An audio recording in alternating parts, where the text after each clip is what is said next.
வணக்கம், நான் doctor Ananthanayaki, homeo doctor. இன்றைக்கி தான் சேனலை முதல் முறையாக பார்க்குறீங்கன்னா வம்சி ஹோமியோ கிளினிக்குங்கிற சேனலை சப்ஸ்கிரைப் பண்ணிவிட்டு பாருங்கள். நான் போடுற வீடியோலாம் உங்களுக்கு ரொம்ப யூஸ்ஃபுல்லாக இருந்துச்சுன்னா வீடியோவை ஷேர் பண்ணுங்கள், லைக் பண்ணுங்கள், கமெண்ட் பண்ணுங்கள். இன்றைக்கி நம்ம எதை பற்றி பார்க்க போகிறோம் அப்படின்னா, இப்போ நிறைய பேர் பார்த்திங்கன்னா வயிற்றில் நிறைய பிரச்சனைகள், நம்ம உடம்பில் உருவாகிற 90% நோய்களுக்கு காரணமே நம்ம வயிற்றுலேருந்து உருவாகிற கம்ப்ளைண்ட்ஸ் தான். வயிற்றுலேருந்து தான் நமக்கு 90% நோய்கள் உருவாகுது. அப்படி நம்ம எதை பற்றி பார்க்க போகிறோம் அப்படின்னா, எத்தனை தடவை தான் டாய்லெட்டில் மோஷன் போயிட்டு தண்ணி ஊற்றினாலும் சில பேருக்கு மோஷன் ரொம்ப ஒட்டிக்கிட்டே இருக்கும். தண்ணி ஊற்ற பார்த்திங்கன்னா போகவே போகாது, அப்படியே ஸ்டிக்கியாக இருக்கும், அப்படியே களிமண் மாதிரி ஒட்டிக்கிட்டு இருக்கும்.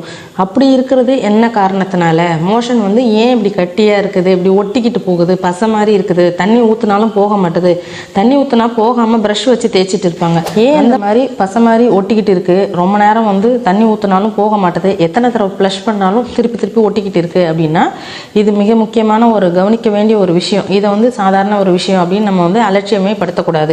இது எதனால் வரும் அப்படின்னு பார்த்தோம்னா, கொழுப்பு கல்லீரல், அதாவது ஃபேட்டி லிவர்னால தான் இந்த கம்ப்ளைண்ட்ஸ் வரும். இப்போ எல்லாருக்கும் பார்த்தீங்கன்னா, இப்போ குழந்தைங்களாக இருக்கட்டும், பெரியவங்களாக இருக்கட்டும், எல்லாருக்கும் இந்த மோஷன் ஒட்டிக்கிட்டு போகுதுன்னா, அந்த குழந்தைங்களுக்கு நம்ம ஆரம்பத்திலேயே நம்ம கவனிச்சிட்டோம்னா பின்னாடி எந்த பிரச்சனையுமே வராது.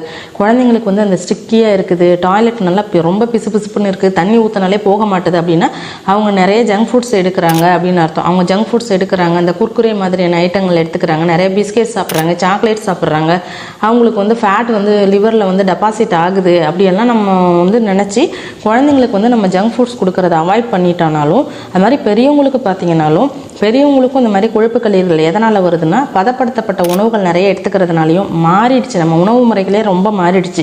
இப்படி மாறிட்டதுனால நம்ம தேவையில்லாத உணவுகள் எடுத்துக்கிறதுனாலையும், ஃபாஸ்ட் ஃபுட்ஸ் எடுத்துக்கிறதுனாலையும், துரித உணவுகள் நிறைய எடுத்துக்கிறதுனாலையும் தான் இந்த கொழுப்பு கல்லீரல் பிரச்சனை வருது. ரொம்ப ரேராக பார்த்தீங்கன்னா மன அழுத்தத்தினால இந்த கொழுப்பு கல்லீரல் பிரச்சனைகள் வரும். அது ரொம்ப ரேர் தான். அது இல்லாமல் இதுலேயே கொழுப்பு கல்லீரல்லே 2 வகையான கொழுப்பு கல்லீரல் இருக்குது. ஆல்கஹாலிக் கொழுப்பு கல்லீரல், நான் ஆல்கஹாலிக் கொழுப்பு கல்லீரல்னு சொல்லுவாங்க.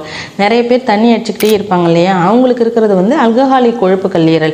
இப்போ தண்ணியே அடிக்காதவங்களுக்கு ஏன் கொழுப்பு கல்லீரல் வருதுன்னா, இந்த மாதிரி உட்கார்ந்த இடத்துல செடன்டரி லைஃப்ஸ், உட்கார்ந்த இடத்துல வேலை பார்க்கறது, அவங்க சரியான முறையில் ஹெல்த்தி ஃபுட்ஸ் எடுத்துக்காமல் இருக்கிறது, பதப்படுத்தப்பட்ட உணவுகள் நிறைய எடுத்துக்கிறது, பேக்கெட் ஐட்டம் எடுத்துக்கிறது, நிறைய கூல்ட்ரிங்க்ஸ் குடிக்கிறது, இந்த மாதிரியான கொழுப்பு நிறைந்த உணவுகளை எடுத்துக்கிறதுனால தான். அது மாதிரி உப்பு நிறைந்த உணவுகளை ஜாஸ்தியாக எடுத்துக்கிறதுனாலே நம்ம கல்லீரல் கொழுப்பு கல்லீரலாக மாறுது.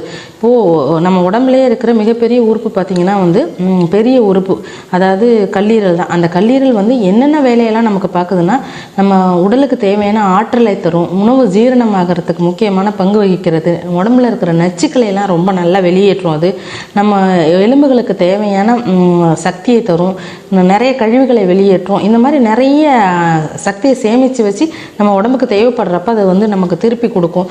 இவ்வளோ வேலைகளை பார்க்கக்கூடிய கல்லீரலை நம்ம பாதுகாப்பாக வச்சுக்கிட்டா நமக்கு எந்த விதமான ஒரு நோயுமே, ஒரு உயிருக்கு ஆபத்தான நிலைமையுமே வராது.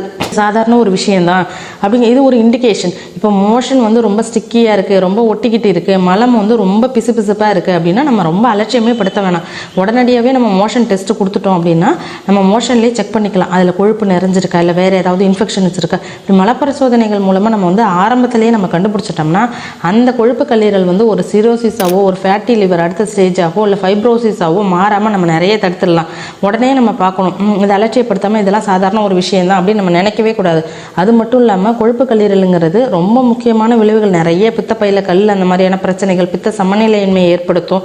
நம்ம எலும்புகளுக்கு தேவையான வலுக்கள்லாம் கிடைக்கிறதே கல்லீரல்னால தான். அப்படி ஃபேட்டு படியே பார்த்திங்கன்னா நம்ம எலும்புகள் பலவீனம் அடையிறது. ஏன் சம்டைம்ஸ் பார்த்திங்கன்னா குடல் கேன்சர், அந்த மாதிரியான புற்றுநோய்கள் வரும், கல்லீரலில் கேன்சர் வர்றது, பித்தப்பையில் கேன்சர் வர்றது, இந்த மாதிரியான பிரச்சனைகளையே நம்ம அவாய்ட் பண்ணணும் அப்படின்னா நம்ம கொழுப்பு கல்லீரல் இருக்கா அப்படின்னு பார்த்துட்டு, இந்த கொழுப்பு கல்லீரலை இருந்துச்சு அப்படின்னா நம்ம அதை எப்படி சரி பண்ணிக்கலாம் அப்படிங்கிற பார்க்கணும். மெயினாக கண்டிப்பாக இது ஒரு இண்டிகேட்டட் சிம்டம்ஸ்.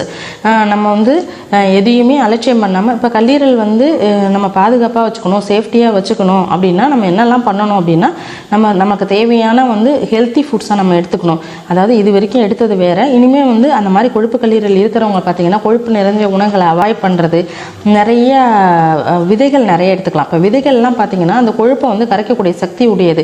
என்னென்னலாம் பார்த்தோம் அப்படின்னா சூரியகாந்தி விதைகளாக இருக்கட்டும், பூசணிக்காய் விதைகளாக இருக்கட்டும், பருப்பு வகைகள், பாதாம் பருப்பு, அதெல்லாம் பார்த்திங்கன்னா நல்ல கொழுப்புகள் நிறைய இருப்பதனால ஆல்ரெடி படிஞ்சிருக்கிற கொழுப்பையும் அது கெட்ட கொழுப்பெல்லாம் அது கரைக்கிறதுனால இந்த மாதிரி நம்ம விதைகள் வந்து நிறைய ஜாஸ்தியாக எடுத்துக்கிறதுனால நமக்கு கொழுப்பு கல்லீரல் வந்து நல்லாவே சரியாகும். அது மாதிரி பார்த்திங்கன்னா நம்ம வந்து சமச்சீரான உணவுகள் நிறைய எடுத்துக்கணும். நம்ம சாப்பிட்ட உடனே படுக்காமல் இருக்கிறது, நம்ம எக்ஸசைஸ் பண்ணணும். கண்டிப்பாக வந்து ஒரு நாளைக்கு ஒரு 30 மினிட்ஸ் ஆகுது எக்ஸசைஸ் பண்ணணும். நிறைய தண்ணி குடிக்கணும். ஆல்கஹால் நிறைய எடுக்கிறவங்களா இருந்தால் ஆல்கஹாலை வந்து கொஞ்சம் கொஞ்சமாக ஸ்டாப் பண்ணுறதுக்கு ட்ரை பண்ணணும். அதாவது என்னால் முடியவே முடியாதுன்னா அதாவது அளவு குறைக்கலாம், இல்லை வந்து அந்த டூரேஷனை குறைக்கலாம். அது மாதிரி கொஞ்சம் கொஞ்சமாக அவாய்ட் பண்ணிகிட்டே வந்து கம்ப்ளீட்டாக ஸ்டாப் பண்ணிக்கலாம். எதுவுமே நம்ம முயன்றால் முடியாதது இல்லை. நமக்கு உடம்பு எவ்வளோ ஆரோக்கியமானது, நமக்கு ஆயில் எவ்வளோ முக்கியமானது, நம்மளை நம்பி ஒரு குடும்பம் இருக்குது அப்படின்னு நம்ம யோசித்தா ஆல்கஹால்லாம் ஒரு விஷயமே கிடையாது.